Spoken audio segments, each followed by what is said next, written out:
Je reçois René Vachon. Bonjour René. Salut Sylvain, comment ça va? Ça va bien? Enchanté. Enchanté moi aussi. Écoute, René, enchanté, mais on se connaît déjà. On se connaît très bien, on travaille ensemble des fois pendant l'été à Place du Château. Oui, exactement. Ouais, absolument. Oui, que les gens ont pu voir aussi sur YouTube cet été. Oui, très agréable. René, tu es ici pour nous parler d'un beau projet qui est parti d'un projet personnel à toi. Un album que tu as composé, que tu as interprété aussi. Peux-tu nous raconter? En fin de compte, c'est uniquement des interprétations de chansons que j'ai toujours aimées. Okay, oui.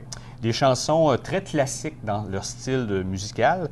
Et puis, ça a commencé en août 2013 où j'ai participé au concours Les Étoiles Rouge FM, où on devait envoyer un démo. Fait que je communique avec mon ami Pierre Grenier, pour les gens qui le connaissent, qui a un studio à Frampton. Et puis, je lui parle de mon projet. Il dit « René, viens ce soir, j'ai pas de problème, on va enregistrer la chanson. » J'avais pas de titre de chanson, je savais pas quelle chanson faire, fait qu'on décide une chanson. C'est la chanson La guitare de Jérémie de Patrick Normand. On fait le démo, j'envoie ça à Rouge FM et quelques semaines après, on communique avec moi. Malheureusement, mon nom n'est pas sélectionné. Bon, pas de problème, un projet, on met X dessus. Là, Pierre m'avait donné le goût vraiment de continuer le projet. Puis il dit « Pourquoi tu t'enregistrerais pas un album? » J'ai dit « Pour mes 50 ans, ça serait une bonne idée. » Fait qu'à ce moment-là, ce que j'ai fait, c'est qu'à tour de rôle, mois après mois, on enregistre une chanson, une par mois, tout simplement, pour le plaisir et puis pour garder un souvenir et éventuellement le partager avec mes amis, ma famille. Et puis, au mois de juillet, l'album se termine, tout est prêt. Je reçois ce beau cadeau-là, mais là, j'ai dit, bon, il faudrait en faire partager autre que ma famille et mes amis. Fait que j'ai eu l'idée, naturellement, de communiquer avec des organismes à but non lucratif pour leur proposer mon projet. Et c'est là que j'ai rencontré les gens de Moisson-Beauce, parce que l'album va être remis, en fin de compte, les dons, en fin de compte, les gens qui vont acheter l'album, l'argent va être remis à Moisson-Beauce. Donc, c'était agréablement une belle surprise pour moi, parce que, naturellement, je ne voulais pas que ça soit mis dans un fond de tiroir, puis uniquement réservé à mes amis et ma famille. Mais dis-nous un peu, c'est quoi le type de chansons que tu as regroupées? OK. Bien là-dessus, en fin de compte, comme je te disais, c'est des classiques de la chanson francophone et anglophone, du Frank Sinatra, du Elvis Presley, du Joe Dassin, du Patrick Bruel. On a des duos aussi avec des amis qui font de la musique avec moi, qui ont fait de la musique longtemps avec moi. Donc, j'ai invité ces gens-là aussi à réaliser un petit peu leur rêve de participer à un album. Donc, on a à peu près une vingtaine de collaborations de personnes qui sont venues chanter avec moi, dont les Troubadours de ma vallée. Donc, ils sont venus samedi enregistrer une chanson avec moi, 15 personnes en studio. Ouais, ça devait être serré dans le studio. Oui, absolument, mais c'était très, très agréable. Il y a ma sœur Sylvie qui est là, des amis donc, qui ont fait de la musique avec moi. Donc, j'ai essayé d'attirer des gens pour participer à ce projet-là, pour que ce soit un projet rassembleur.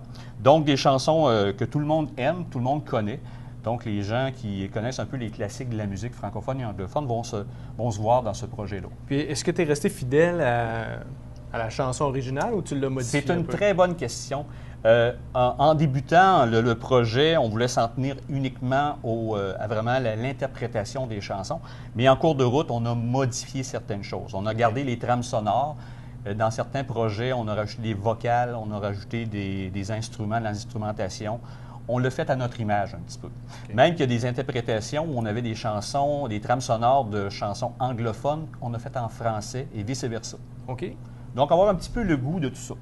Ce qui est le problème aujourd'hui, quand on travaille au niveau de la musique, on travaille avec les droits d'auteur, pour les gens qui savent ça à la maison, c'est que chaque pièce, on doit demander les droits d'auteur. Donc, ça devient une difficulté supplémentaire pour justement réaliser cet album-là. Donc, on a fallu travailler pour aller chercher les droits d'auteur.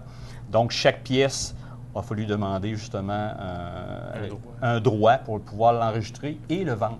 OK. Donc, ça a été quand même beaucoup de travail à ce niveau-là. Mais là, je suis content, tout est fait. Depuis samedi dernier, l'album est en vente. Donc, je peux peut-être donner les endroits où c'est en vente. Oui. Donc, ici à Sainte-Marie, chez Matériaux Décorène, sur le boulevard Vachon. Chez moi. Donc, on pourra peut-être donner le numéro de téléphone plus tard. Et Moisson-Beauce, naturellement, qui ont des copies. Donc, les gens qui veulent se le procurer, on a différents endroits.